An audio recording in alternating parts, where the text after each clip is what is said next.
Ang ayaw na ayaw ko lang po ay yung ginamit mo na yung video ko, tapos binalahura mo pa ako. Walang murahan. Ang masaklap pa dito, gumamit ka ng video ko, tapos minura mo pa ako. Hello mga sangkay, mga kalingap! Welcome back to my YouTube channel. Ito po muli ang inyong sangkay na si Sangkay Londs muling nagbabalik. Kumusta? Kumusta kayong lahat? Sana nasa maayos na kalagayan ng lahat. Dito sa Pilipinas or sa mga nasa ibang bansa, dobling ingat tayo, no? So mega love shoutout sa inyong lahat, sa Team Sangkay Original, Team Sangkay Sponsors, Team Kalingap, Kuya Val at Edna Kalingap Rob. Sa lahat ng aking mga followers, supporters, and subscribers, sa mga lolos, lolas, OFWs, and PWDs. Mega love shoutout sa inyong lahat. And of course, I love you all. Ayan. Shoutout kay Tita Mina Ramilio, Tita kong Vayots, kay Manetere ng San Diego, California. Sa aking mga kasamahan sa Kalingap Watchers, Kalingap Reactors, Kalingap Partners, and also sa mga grupo ng bawat love teams na sumusuporta at nagmamahal kay Sangkay. Ganon din po sa laging nanonood sa aking mga premieres, sa aking mga uploads, sa inyong lahat. Mega love shoutout. So ngayong araw nito mga Sangkay, mga Kalingap, pag-usapan lamang natin, no, bakit umabot sa pagpapa-strike itong si Jubilito dito sa ating lola. Ang ating lola ng bayan. So, meron akong video clips ipapapanood sa inyo. Ito yung galing doon sa kay Jubilito TV. Credit dito kay Jubilito, no? Then after natin na mapanood, magbibigay ako ng opinion or kuro-kuro patungkol dito. Tara mga Sangkay, mga Kalinga, panoorin natin. Wala pong problema sa akin yan. Di ba? Ang ayaw na ayaw ko lang po, mga Kalingap at Kabagis, no, ay yung ginamit mo na yung video ko, tapos binalahura mo pa ako. Di ba? Okay lang balahurain in the sense na constructive criticism. May level po yan eh.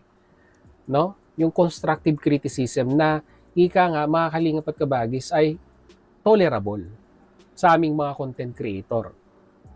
Di ba? Ewan ko lang sa iba, pero sa akin po, meron po akong tolerance na isiniset dyan. Di ba? Kastiguhin mo ko, bakbakan mo ko, banatan mo ko. Wala pong problema yan. Basta nakapokus lamang po tayo doon sa topic or doon po sa isyong pinag-uusapan.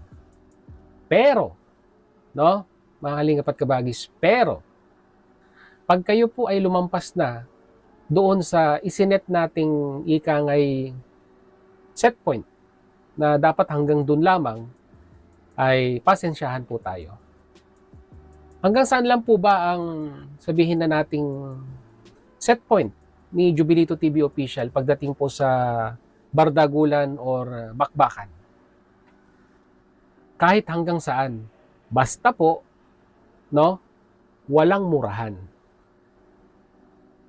Siguro sa mga tagal na pong nakasubaybay sa atin, mga Kalingap at Kabagis, no, ay alam nyo naman na ako'y talagang against, no, sa pagkukontent na may kasamang murahan, mga Kalingap at Kabagis. Di ba?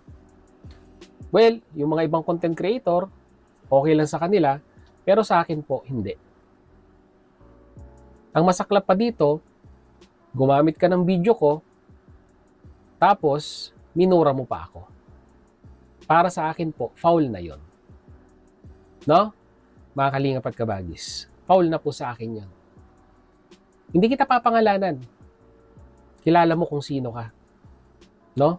At alam mo sa sarili mo na ikaw yung ina-address ko. Mga Kalingap at Kabagis, no? Ako po'y hindi sasagot. Hindi ko ire-rebuttal. Kahit sabihin na nating nakakababa ng pagkatao yung mga binitawan niyang salita at out of context, hindi kita ire-rebuttal. Daanin na lamang po natin sa tamang paraan. Di ba? May tamang paraan naman eh. Una-una sa lahat, nasa akin na yung link. Nasa akin na yung video. So, ano pang kailangan nating i-rebuttal doon? Ganang sa akin, daanin natin sa tamang paraan. Yun lang yun, no? At saka may dagdag ko na rin, mga Kalingap at Kabagis. kung hindi ka naman pinangalanan, huwag mong akuin. Ganun lang po kasimple yun, mga kalingap at kabagis. Di ba? Malay natin, I'm speaking in general. So yun mga sangkay, mga kalingap, pati napanood no, yung video clips na aking kinuha mula doon sa kay Jubilito TV, no? And ito na nga, no, paano nga ba umabot dito sa pagpapastrike ni Jubilito TV dito sa kanyang lola? Content din natin ito kahapon, ano? Narinig nyo naman yung sinabi dito ni Jubilito TV, no, na bakbakan nyo na ako, kung ano nang gawin ninyo sa akin, sa kanya, no, bakbakan nyo na, basta nasa topic lamang, no, and basta wag lang mumurahin siya. Kasi, pagka minura ka na niya, lagpas na yon, no, lagpas na dun sa nakaset na limitations para sa kanya, no. Pangit din naman kasi talaga, no, yung isang tao na mumurahin.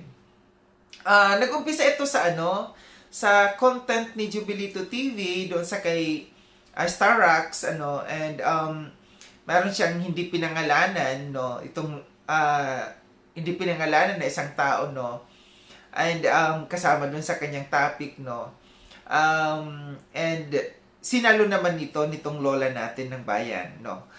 Sinalo niya and inako niya. Kaya nga sabi dito ni Jubilito sa last part, na wag mo nga akuin kung hindi ka naman pinangalanan. So doon kasi sa pagsagot nito ni lola, no, ng lola natin, sa pagsagot niya doon sa reaction video na yun ni Jubilito, ang ano lang, sinabi ko rin ito sa kahapon sa reaction ko, yung paghahamon, no, yung paghahamon niya sa kay Jubilito TV, na sabi niya, strike mo ako, no, sabi niya, kung talagang kung hindi ka pikon, hindi mo ako ipapa-strike. Ngayon kung pikon ka, ipa-strike mo ako. So medyo may paghahamon din kasi, no. And doon pa yung sinabi ko rin na na yung pati yung religion, yung pagiging relihiyoso daw di umano na idamay. Kaya nga, sabi ko, kung ano lang yung topic, dapat doon lang. So, may mga lagpas kasi talaga doon sa kung ano lamang yung topic. Mahirap kasi kay parehas kong kaibigan ng mga ito. Si Lola, kaibigan ko talaga yan. Si Jubilito, kasama natin, kaibigan ko rin to, no. Mahirap para mag-reaction dito para sa kanila. Gusto ko lamang maging fair lamang, no. And, ang sa nakikita ko kasi dito, no, wag lang kasi talaga magmura. Okay lang yung mag-rebuttal ka dyan, na mag-reaction ka dyan, no. Wag lang talaga mumurahin. Siguro na-trigger din talaga ito si Jubilito, no. Dahil nga minura siya. Kaya nakagawa na ng hakbang ng ganito na ipa-strike ni Jubilito, si lola natin, no. May mga nagsasabi dyan kasi, no, na tayo yung mga content creator, dapat hinayaan na lamang ni Jubilito, no, si lola natin, kasi alam naman natin na ganyan talaga ang pag-uugali niya, na palamura, nagmumura pagka talaga, lalo na pag nakakainom, no. Kaso nga lang, ang kasi dito, no, yung hindi lang talaga maganda yung minura, no.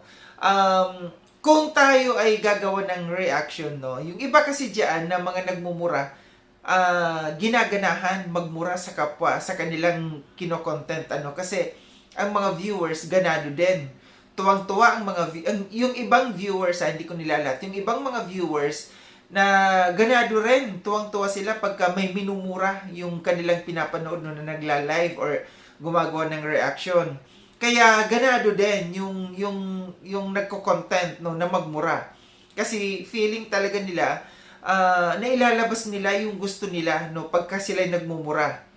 Nga lang may mga tao talaga, no, na kagaya dito ni Jubilito TV na hindi na pagpapasensyahan ang pagmumura. Ako, kung sa totoo lang, kung ako lang, ang dami ko nang napastrike, no, sa mga ginagawang pagmumura sa akin, yung mga pambabalahura. Kaso nga lang hindi ko ginagawa. Kasi nga, hinahayaan ko na lang. Ang sa akin kasi, ito'y content lamang, no. Alam ko yung iba dyan na may personal, pero anong gagawin ko? Hayaan ko na lang sila kaysa magpa-apekto ako dito, no. kaysa magpa-apekto ako sa kanila. Hindi, mas maganda hindi ko sila pinapanood. Kaso nga lang iba rin naman si Jubilito. Ang ano lang kasi, at alam din naman natin dito, itong si Lola natin, no, na content din lang ito siya. Lagi niyang sinasabi na ito'y content lamang. Pero wag natin pamihasain ang sarili natin na porket content lamang, masasanay tayo na mumurahin yung isang tao. Yung below the belt, yung banat, no. May mga tao kasi na hindi nila kaya matake, no, yung minumura sila, yung kagaya dito ni Jubilito. Sa pagpapa-strike, no, siguro may mga leksyon na matututunan dito kasi alam naman natin na pagka nakatatlong strike na yung YouTube channel natin, mawawala talaga ang channel natin, masusunog, no. Kagaya niya na meron na siyang isang strike, meron pa siyang dalawa. Kailangan within 3 months, no, sa loob ng 3 buwan dapat behave, no, na walang may magpapa-strike pa muli sa kanya na 2 tao na magpapa-strike, or kahit si Jubilito TV na magpa-strike ulit si Jubilito TV sa kanya. Kasi pagka nakatatlo siya within 3 months, doon talaga sunog ang kanyang channel, mawawala. So ang sa akin dito, ito isang advice, no, sa mga tao, sa mga content creator. Pangalagaan natin ang ating mga channel. Pinaghirapan natin ito, no, na ma-reach natin yung subscribers na ganito. Pinaghirapan natin na ma-monetize tayo dito. Pag-ingatan natin, no. Huwag tayo basta mamihasa na porket matagal na natin ginagawa ito, no. Pwede na natin gawin. Sa lahat ng mga tao na nakakasalamuhan natin dito, hindi natin alam na makaka-encounter tayo ng tao, no, na mapipikon and gagawa ng hakbang laban sa pinaggagawa mo. Like like Jubilito. Tingin ko hindi naman napikon dito si Jubilito. Ang gusto lamang ni Jubilito TV, no, na bigyan ng leksyon na baka mamihasa yung taong ito, mamihasa at mayat maya murahin siya. So mas maganda gumawa siya ng hakbang para dito, para matigil, para magtanda, magleksyon, no? Magkaroon ng leksyon na, oops, ganito pala ang taong ito. Dapat pala iset ko ang limit dito sa taong ito na maging careful ako sa pagbibitaw ng salita laban dito sa taong ito. Okay lang, kaya nga sabi ni Jubilito TV, okay lang kung within the yung sa pinag-uusapan. Wag lang lumagpas doon. Kung ano yung topic, kung ano yung ayaw mo sa isang tao, kung ano yung ire-rebuttal mo dito sa taong ito, doon lang, no. Wag nang lumagpas pa. Wag nang mamimersonal, wag nang magbe-below the belt, wag nang magmumura kasi pangit na 'yon. 'Yun yung pangit, no. So ito lang aking reaction patungkol dito, no, na paminsan-minsan, no, wag tayong mamihasa kung tayo ay may mga ginagawa dito, yung pagbe-below the belt, pagmumura sa mga content creator dito, kapwa content creator natin, kasi who knows, makahanap tayo ng katapat, di ba? So muli maraming salamat mga sangkayno sa panonood. Sa mga hindi pa nakapag-subscribe kay Sangkaylon, subscribe niyo na po ako. Click yung notification bell para updated kayo sa lahat ng mga videos na aking gagawin. Like and share itong video na itong mga sangkay. Kita-kits tayo ulit sa susunod na video na aking gagawin. Ingat kayo sa ang dako ng mundo man kinaroroon. Paalam ng mga sangkay, mga kalingap, paalam.